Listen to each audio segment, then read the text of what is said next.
Hey, hey, hey, hey. My name is Sen. And today I'll film something I wanted to film for a very, very, very long time. And it's something that I'm very afraid to share because it's a work of mine that I've been working on for almost 2 years. 2 years. And it's something you've already seen, but in the digital format. So if you can remember, I have a draft of my own book here. It's like I said, it's actually a draft with a lot of mistakes and corrections.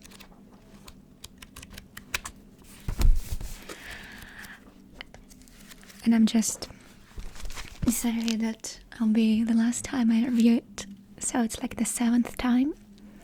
And I went to the grammar services online, checked if there's any obvious mistakes and decided, okay, alright. I reviewed why filming ASMR video in soft-spoken voice, like reading it, so I'll be happening for 2 causes, for your relaxation and your sweet dreams. And also for me checking if anything is wrong. But chances are I'll see it, and I really can't afford hiring an editor. So I just do everything on my own.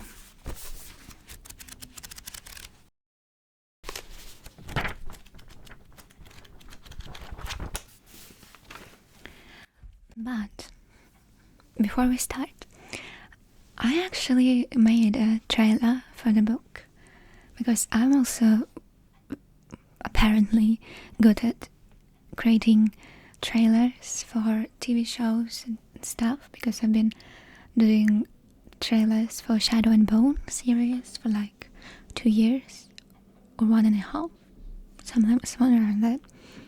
And I just gave up on it because it took so much time, and I don't know, I got maybe not bored, but with no result.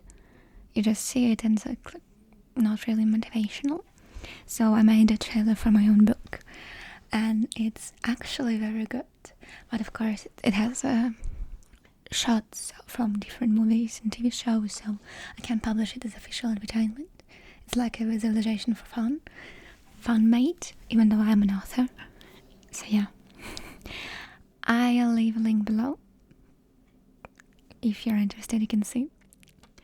Little spoiler for what we're gonna read here. So grab your cups of tea or lay down on a pillow, preparing for sleep. I have a black tea here. Black tea.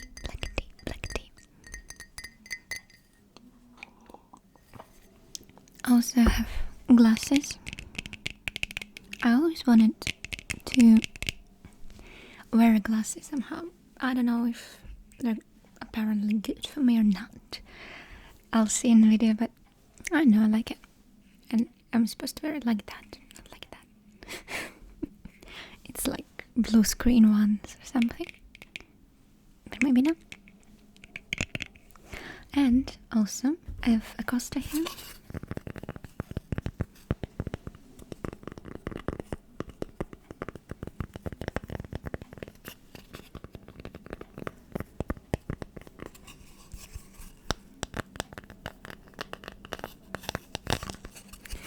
It's from Greece, and it features Greek wine.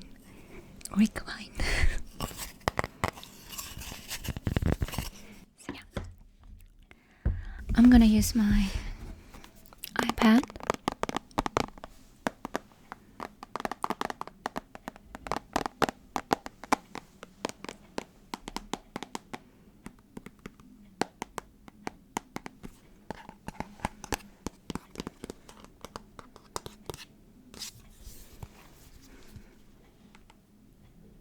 to read it.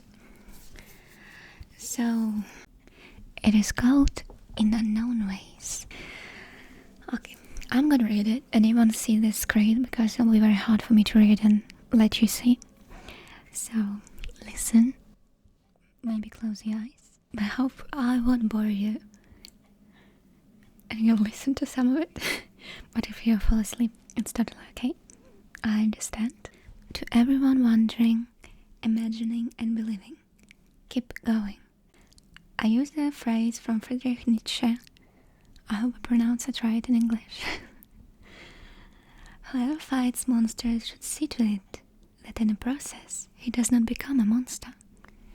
Whoever fights monsters should see to it that in the process he does not become a monster. I never thought I'll use a Friedrich Nietzsche phrase in my book, but it works well. It works well. It works well. Also, sorry for an accent if it makes it hard to understand what I'm saying. It just is. Preface. Preface.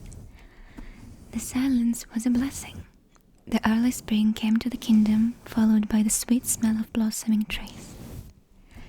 There were no kids playing around, only busy people trying to enjoy the last moments of peace.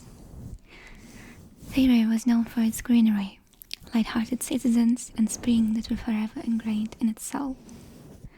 With time, people's hearts hardened as they faced the war that never seemed to end. But after 14 years of silence, it was interrupted by dozens of hoofbeats.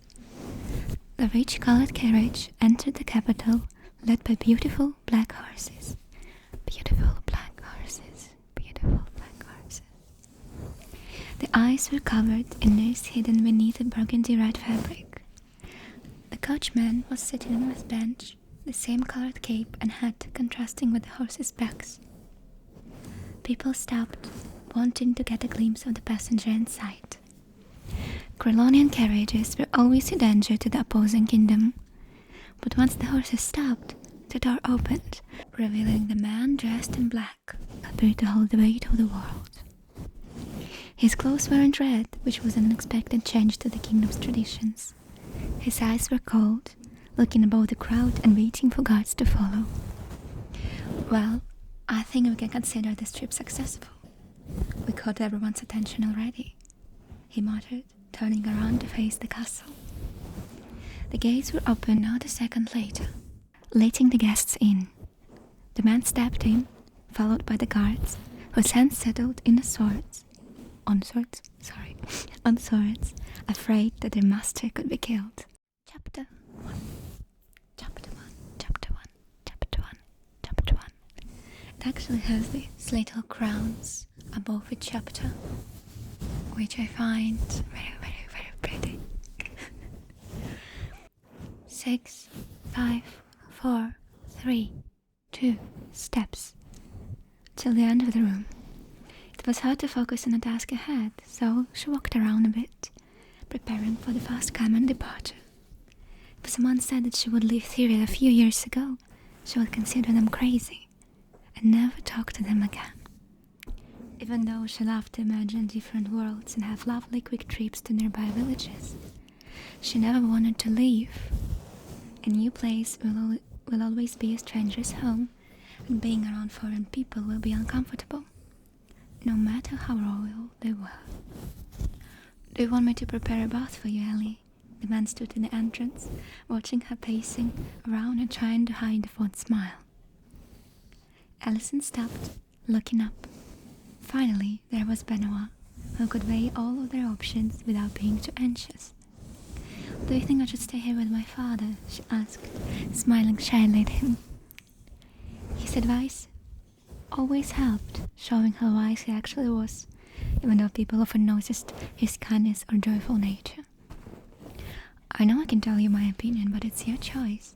Would this marriage bring peace to our lands? Probably. Will it make you happy? I don't know. There are billions of possibilities, but it's your choice, not mine, he said, kindly pointing at her doubts. The girl waited for him to step into the room, slowly coming closer. There was always a decision that should be made apart from her own personal interests. The fate of the kingdom was way more important than the life of one person, no matter how royal they were. I want to stay, live up to see the rise of Theria, to see the beauty of its spring, and the lovely sound of the children playing in the garden, she whispered. But also, I know nothing of this will happen if I don't go to Cologne to marry a man. They stood silently, looking at her with regret and sorrow. They could not end the war without sacrificing their lives. After all, who were they but the tiny specks in time? So decided then, Bryce commented, walking to the bathroom. In this case, we need to decide what to pack. Alison laughed, thinking about an enormous amount of clothes she owned. I don't think we have enough space to bring everything I want. They are allowed to travel by one big carriage that will be protected by both Therian and Crylonian guards on the way to Underfall. The war didn't end yet, and it'll take time for news to reach every battlefield on the grounds. I think they have an excellent tailor to sew you more dresses, the man joked, filling the bath for her. I'm worried they won't have any baths. It'll be a catastrophe for you. Of course, Bee. I won't survive without a good bath and soap, she nodded, following his movements. Hans picked up jars and bottles, bars of soap and brushes to place them on the table. He walked slowly, sleeves rolled up, and hair getting curly with all the steam. All done. Do you need my help? Benoit asked, turning around and pointing at her dress. Alison knew she should have asked him to leave, calling for maidens to help her. Crylonian ladies were not supposed to undress in front of the man unless they were married, but the rules were much simpler. And how was she to deny the comfort of the familiar face when she needed it the most? I can leave and call for maidens, he said, always respectful of her wishes. She looked at him, shaking her head. The boy moved closer and started undoing her hair, taking little pins out and letting black locks fall. Comfortable silence filled the room, reminding her of all the time they spent together. With years of friendship, there was no need to talk. When her hair was finished, he knelt and took her shoes off, unfitting little ribbons wrapped around her ankles. Dark green earrings were put down one by one, followed by rings and necklaces. Could you stand up? Benoit asked, watching her take a little breath in. The movement made her inhale the delicate scent of home, peonies and lavender, mixed with warmed air from outside. You should be the helper. Ladies in Underhall would be excited, she giggled, waiting for him to unwrap her dress. I may as well be at your side and excite your Royal Highness, he joked, concentrating on tiny ribbons on her back, trying to undo them without damage. I will be flattered if you stay. Imagine how envious those women would be. I'll take you all to myself and won't share, Alison answered, stepping out of the dress, leaving an emerald fabric on the floor. Benoit laughed, even though it sounded a little forced. His hands were still gentle while guiding her into the bath. Do you think they will call you Your Majesty, Queen Alison, or you'll be a princess? I may stay the princess, she shrugged, closing her eyes in the comfort of warm water. Never thought of it, to be honest. I have no clue what they call each other there. I should have asked, she thought, or wait till the day of their arrival. It wasn't far anyway. Actually, the first scene is like before they went to Cologne, as you can see. And I didn't even tell you what book it is. So it's a fantasy book set in an imaginary world with the concept of two opposing kingdoms. And at the start, a lot of legends and magic. So you can see the first 3 chapters are introductory, right? And yeah, I still love them. Move on to the next scene. The carriage moved slowly, filled with an enormous amount of baggage to passengers and guards that had no chance to speed up. It was unfortunate, but it gave them time to look at nature. Dark clouds surrounded the forest, sturdy oaks and high pines intertwined with spruces. With the rain getting stronger, Alison wished to have a fireplace to warm the carriage. And what a wonderful fireplace it could be! Blacksmiths will decorate them with dark figures on the chimney, or engrave little men on the inside. I can hear you thinking from here. Do you need anything? We may stop in a closet village to rest, Benoit offered, pulling his jacket closer to the body. They had lunch a while ago, and another stop will prolong the trip even more. No, it's alright. Alison shrugged. It's strange outside, feels like the darkest hour of the night, especially with a moonless sky. I wanted to compare it to the end of times, but moonless nights seem less terrifying, even though it's still not long past noon. She laughed, closing the curtains. Maybe we chose the worst day to travel. I doubt that. Cologne is always like that. Dull and rainy with little to none sunny days. Benoit replied, still looking at the endless clouds. I already miss Syrian heat. Never thought you'd say that. I'm starting to think the air here does wonders. Alison smiled, raising an eyebrow. The magical air of Cologne, dark and gloomy, he said, putting an arm around the girl. There is one way to find out. They arrived days later, the sun in the sky looking almost surreal. The main yard of the Underhill Castle was full of people that were standing close to the stone walls that sparkled with the light, hidden by bright red flags. The crowd stood silently, patiently waiting for the carriage to stop. Only crows were busy calling from the nearest tower. Cower? I don't know how to pronounce. It was hard to concentrate on one thing. Everything looked so different and similar at the same time. People started moving, paying respect to the royal members that slowly came out of the building. Alison looked around, breath hitching, as more men appeared in the yard. Before she could start overthinking, Benoit opened the door, offering the hand to help her out. Don't look so scared. Remember, first impression is very important. Smile, or at least try to. People are watching, he whispered, putting a small smile of his own. Despite the advice, it was hard to look strong. Everyone's eyes were focused on her, considering and judging, searching for the smallest flaw. Trying, the girl squared her shoulders, looking up to go, only to be stopped by the man she was familiar with. It's nice to see you here, Your Highness. I hope your trip was good, he said, looking straight into her eyes. Like that. She sighed, feeling uncomfortable. It was long, rainy, and definitely less pleasant than I thought it would be, she answered, giving him her hand as tradition required.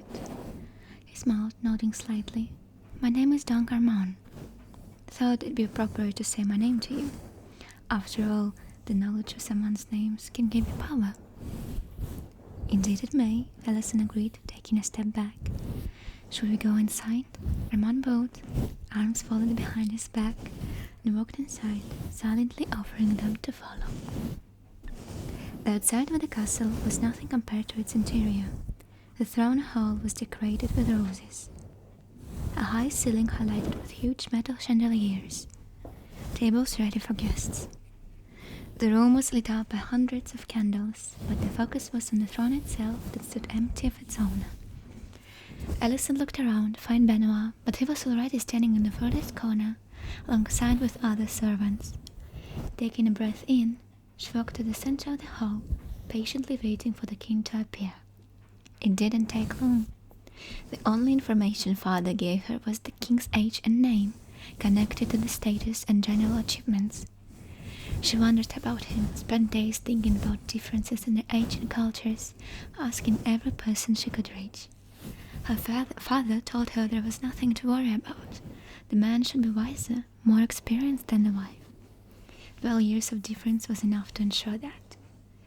The slow footsteps and nervousness on people's faces made Alison look up. The first thing she noticed was the scarlet mantle on his shoulders and the iron crown on his head. He was looking at her with the slightly raised chin, curious and focused. She tried to hold still, looking at his eyes, which reminded her of the sky on the road here, grey and dead. "What a lovely sight you are, princess," he muttered, smirking. "You may as well come closer. We should probably introduce ourselves to each other." The king's hands were outstretched towards her, leaving no choice but to take it. His palms were shockingly cold, freezing her to the bone, but in the metal of the rings, clank, the girl made the reverence, not letting go. Whispers surrounded the couple, rising with each second and echoing through her mind. People were talking of her appearance and manners, showing their satisfaction or disgust in dozens of different ways. Alison felt like an animal being brought to the light, judged by the buyers in front of the owner. Even if her father sold her off, she was still a human. "I agree with them, Ron. You're quite exquisite," the king muttered, slowly settling on the throne, leaving her standing in front of him.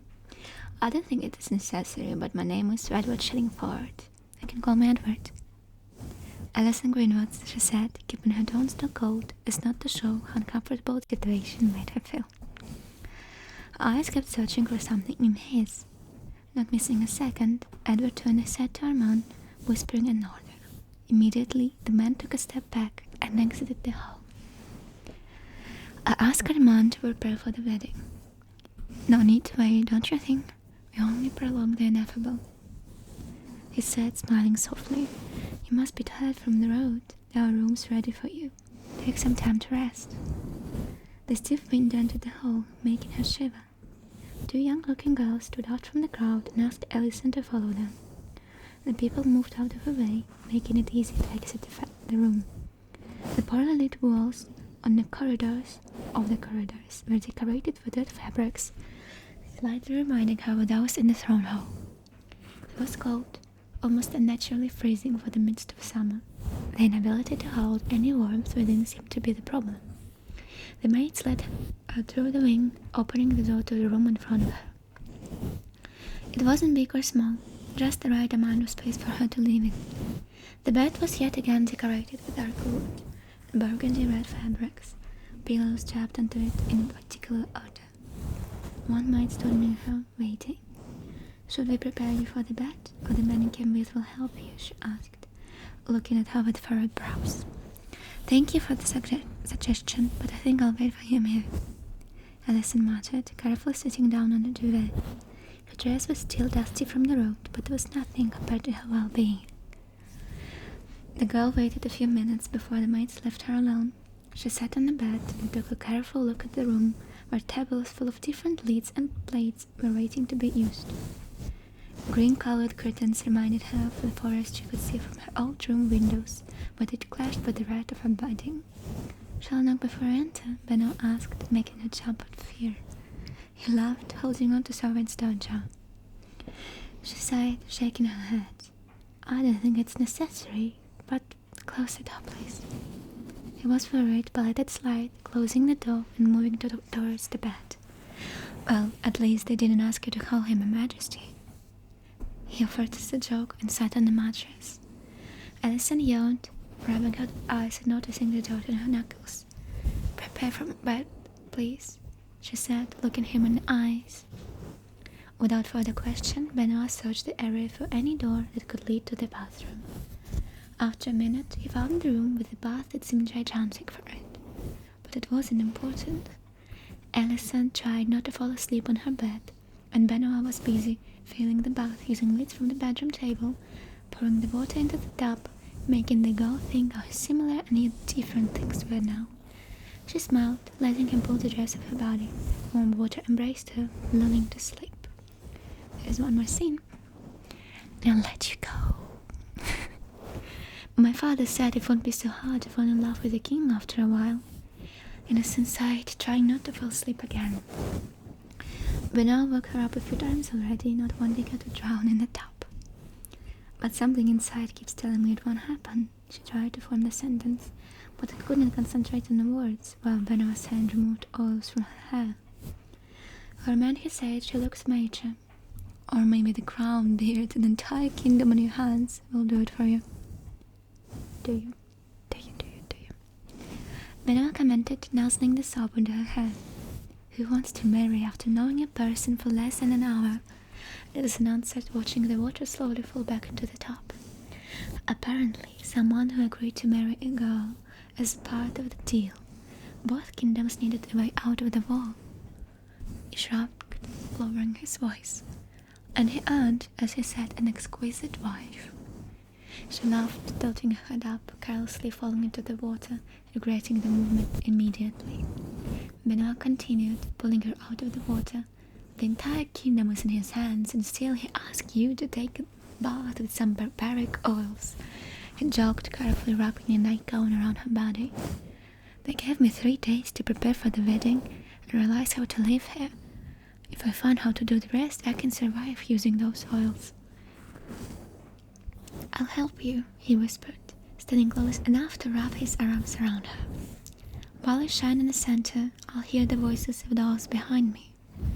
That's an excellent idea. It is odd to be so far away from you all the time.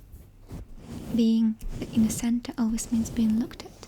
People here look at me as if I were an animal ready to be bought. Cannot disagree with you, he nodded, rubbing his eyes.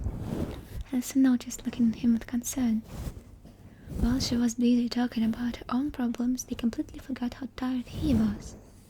By the way, where is your room? In the darkest corner of the castle, surrounded by webs and spiders? She wondered, imagining how far away they were. You know what? The boy chuckled. You might be right. They said they would clean the place for me. Apparently, they didn't think you would bring someone with you.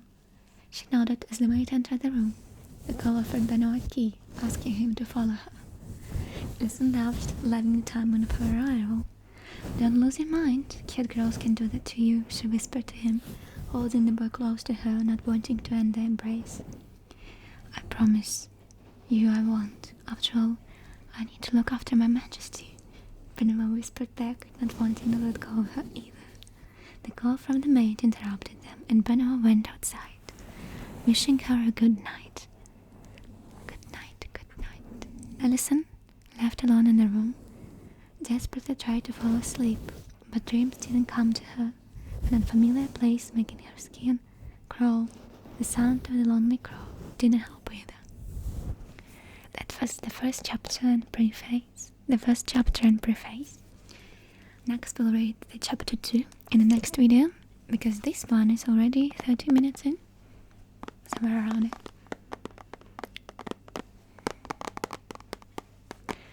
So I hope that you liked it. Please leave a comment down below. I don't know if you liked it. It'll be really interesting to read about my writing skills. But I'm very shy about that. I'm very afraid and terrified to publish or share my work with anyone. But I wrote it for people to read, not to see it on the shelf. So yeah, thank you so much for listening. I hope that you liked it. Next we'll read chapter 2, I guess, and chapter 3, if the time will allow us, because I don't want to make those videos more than 30 minutes, because it's hard to edit an hour-long video, I know that, and also because I want you to at least listen to some part of it, and if it's an hour-long video of me sort of speaking a book, you'll fall asleep very, very quickly. But even if you did fall asleep, it's okay, I understand. So if you really want to just fall asleep to my reading and still want to read my book, I think somewhere around March 21st I'll publish it. Somewhere. And you can read it. And also there's 40 chapters, so stay tuned. It'll be a long series. And don't worry, I'll be doing random triggers video too.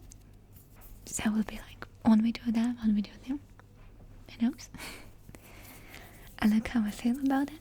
So yeah, thank you so much. I wish you sweet dreams, sweet dreams, sweet dreams, sweet dreams, sweet dreams, sweet dreams, sweet dreams, sweet dreams. I'll see you in the next one.